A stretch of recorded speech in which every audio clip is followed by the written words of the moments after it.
What up, people? Back with PlayStation Underground Volume 2, Issue 4. This is the second part, and I'm gonna apologize in advance because I have a little bit of a rant in my heart right now that isn't entirely related to this, but is related to it at the same time. Because I had a conversation today where my coworker asked me my opinions on the Nintendo Switch 2 and the pricing. And I honestly think that in terms of a lot of things, this is something that is a long time coming. That there are a lot of trends when it comes to video games that get ignored. But those trends that get ignored often get escalated into something else. Now, I don't think gaming as an industry has ever been sustainable. There was a push to make the industry more sustainable in the early 2000s, in my opinion, with what was that, Full Sail University and schools like that pushing for degrees in video game creation and classes in video game creation, where they were aiming to get more people into video game development. But I don't think it ever moved to a point where the industry itself became sustainable.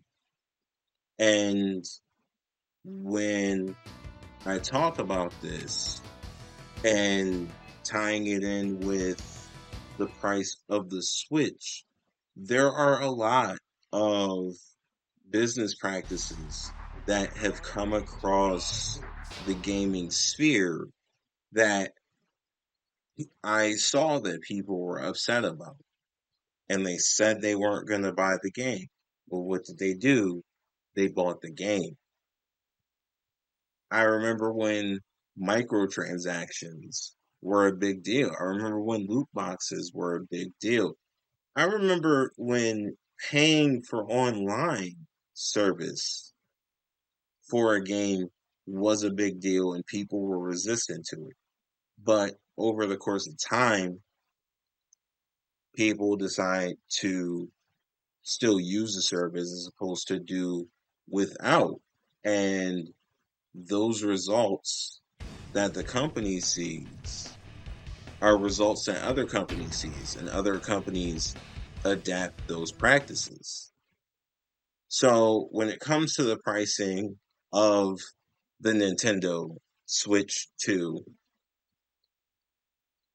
it's not surprising because a couple years ago, Microsoft announced basically that they were done with exclusive titles. And, they were pretty much done with making big first party games. And people were upset, but it didn't lead to less Xbox sales. It didn't lead to less use of the Xbox Live services because these companies observe trends and they make decisions based on the trends that they see. So if Nintendo sees that they could feasibly raise the price of the game and make the decisions that they're making with the Switch 2 without seeing a loss in revenue, they're going to make those decisions. And at the end of the day, the best way to let a company know how you feel about something isn't necessarily an angry rant. It is with your wallet. It is with those sales figures. And, if they're not making money, there will be pivots that would be made in order to rectify those earnings. There would be meetings and there would be work done to get more feedback from the audience to see what would keep them as loyal customers. That's pretty much what would happen. At the same time, I don't see the Switch 2 doing bad. I don't see the people who were angry at the $80 price or the price of the system itself making enough of a movement or making enough of a ruckus with their wallets to make Nintendo be like, hold up, maybe we overstepped. I'm not sure if that's the path. I'm not sure. And I could be wrong. I could be completely off base. And overall, people will make that financial decision to say, you know what? I'm not going to put my money towards this because I'm not agreeing with the practices. But I'm already seeing a lot of hype for it. So I don't necessarily see that happening. So, rant's over. Switching gears back to PlayStation Underground Volume 2, Issue 4. This is a demo of Apocalypse, and this is a game that I never played when I was growing up. This is a game. I remember this game because this was like a big deal because Bruce Willis was giving his likeness towards it because it was a tie-in to the movie Apocalypse, I believe. And playing this game, I am reminded of a lot of modern temple runners. Like I believe they have like a Super Mario mobile runner game. Like the mobile runner games have a lot of this, but it's not as fast paced. You are on rails. This is like, I think this is a good compromise for 3D, given the early limitations of 3D. You just run forward. Each button on the controller shoots in a different direction. So the controls are simple enough to adapt past a certain point.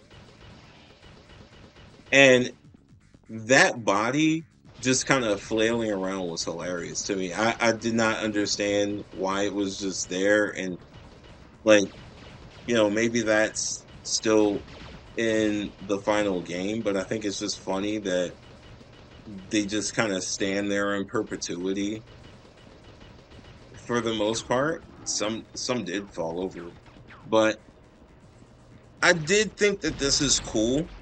I think that a game like this, um, with the technology that we had at the time, this was just kind of a game that I could see myself playing as opposed to Bugs Life, which is absolute garbage. And I would have been fairly upset if I had wished for that game and gotten it, because I would have been the cause of my own suffering, young me. I would not have come to that realization as a child, but like at the end of the day, the reality of it would be that if you wish for a game that is bad, you know, you get mad. You get mad because you were hyped on the game and it ends up being trash. And, you know, sometimes you don't like for for some folks, like getting new games was a luxury. So it wasn't like, you know, you're playing new games all the time.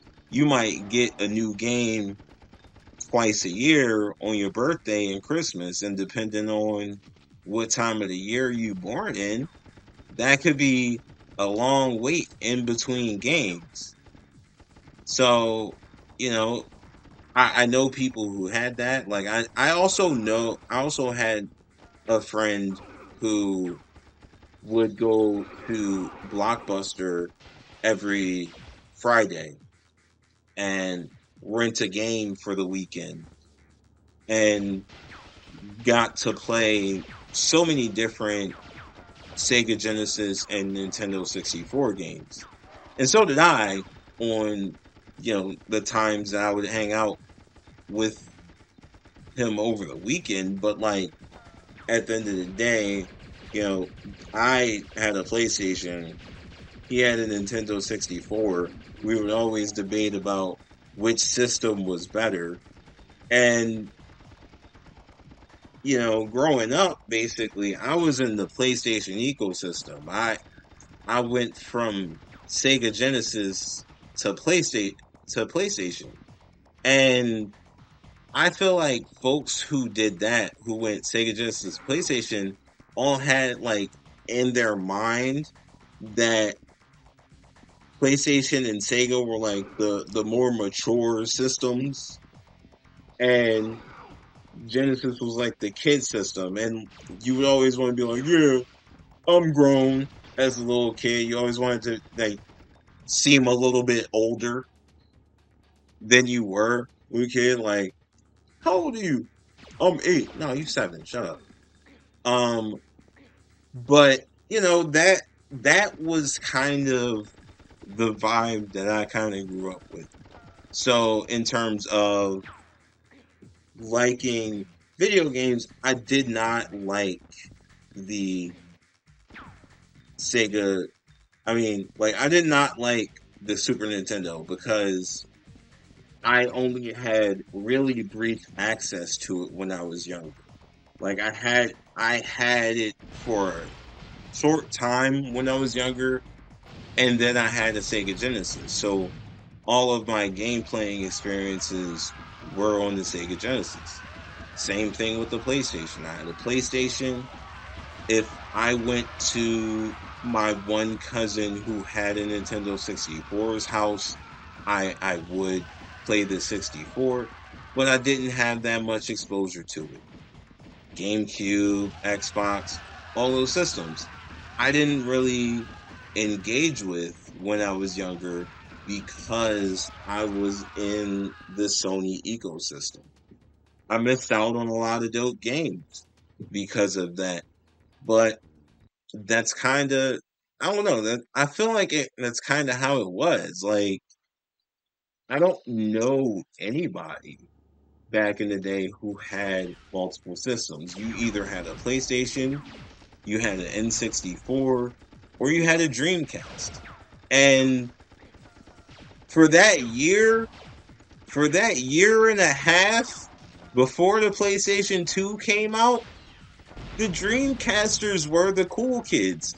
I was not a cool kid. I had a friend who had a Dreamcast, didn't have a lot of games for the Dreamcast, played WWF Royal Rumble for the Dreamcast, which is a fun game with friends. Terrible game when you're playing solo, but fun game with friends.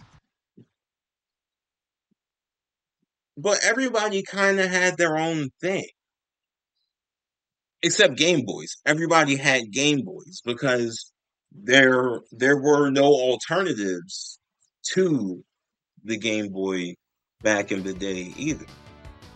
So, I think that the 90s was a very interesting time.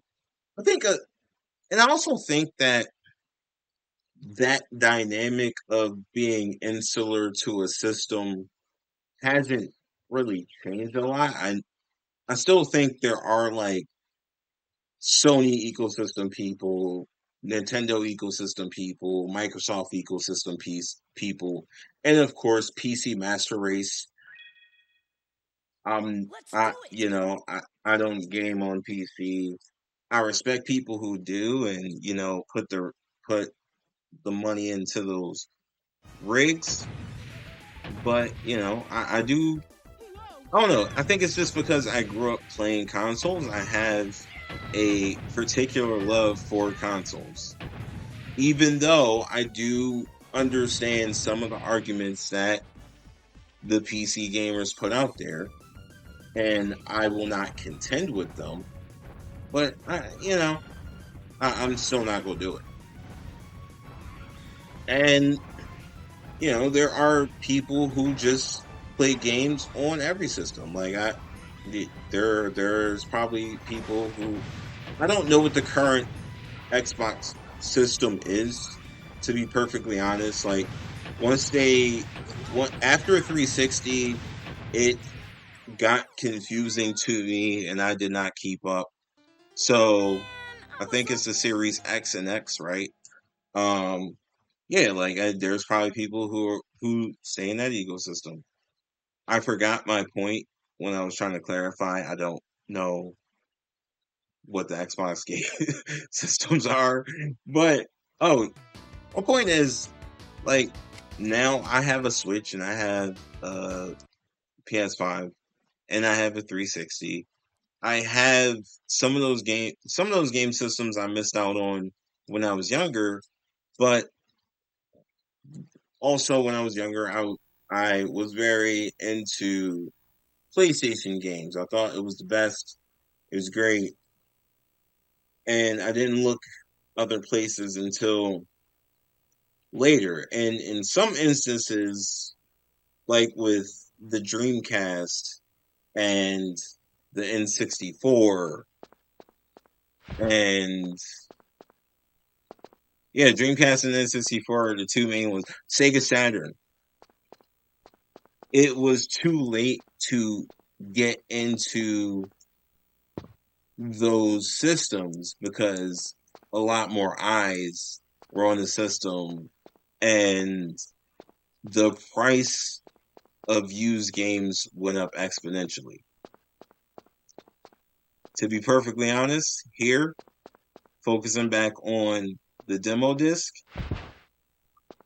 I didn't grow up playing Tomb Raider. I did not know what to do in this, so I do kind of move around for a little bit, but I will exit the game shortly, not doing anything, because the the movement in the Tomb Raider games is so rough.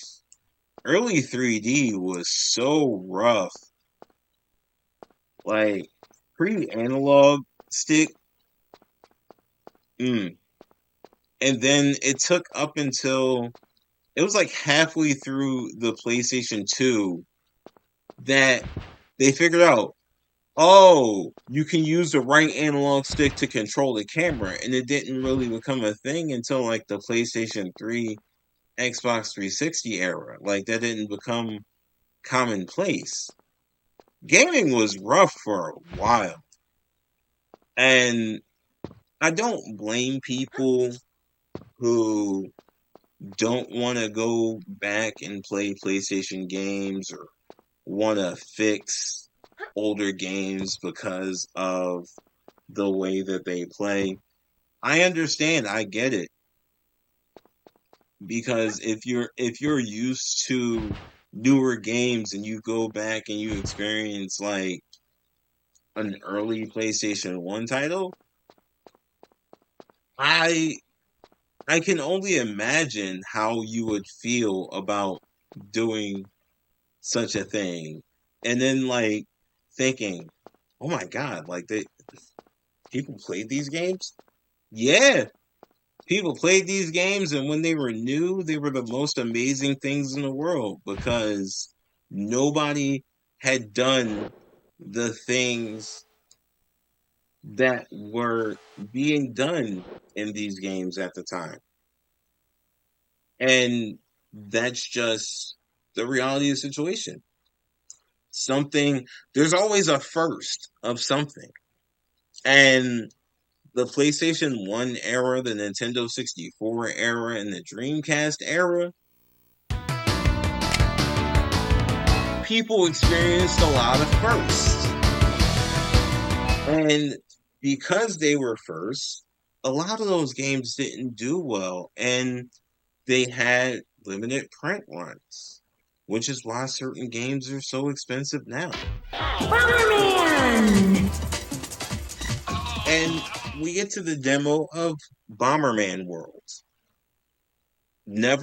I did not grow up playing Bomberman, and one thing that I am appreciative about with playing these demo discs, and one reason I will do more of these, because in my research regarding the PlayStation Underground demo disc in the magazine, after I recently discovered that this was a magazine, I have come across a lot of demo discs, and I'm working my way through those, and I'm willing to talk about it. Most of them are demo discs from the PlayStation Underground magazine. That's just because that's where the rabbit hole. And I definitely wanted to talk about how the PlayStation Underground got integrated into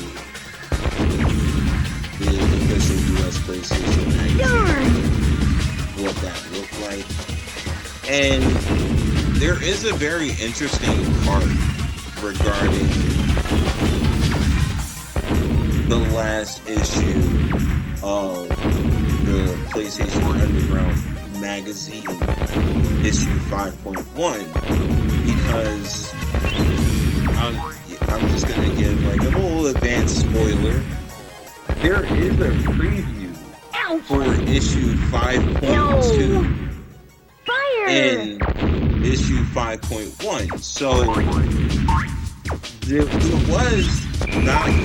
it doesn't seem like the end of the official PlayStation Underground magazine was planned. It looks like that there was a concentrated effort to make a newer issue, and at some point during that creation, or maybe even right after issue 5.1, they were shut down. I don't know the exact timeline, but it was an interesting thing to discover when looking at these discs. And the other thing is, I'm going to be putting out disc 1 next.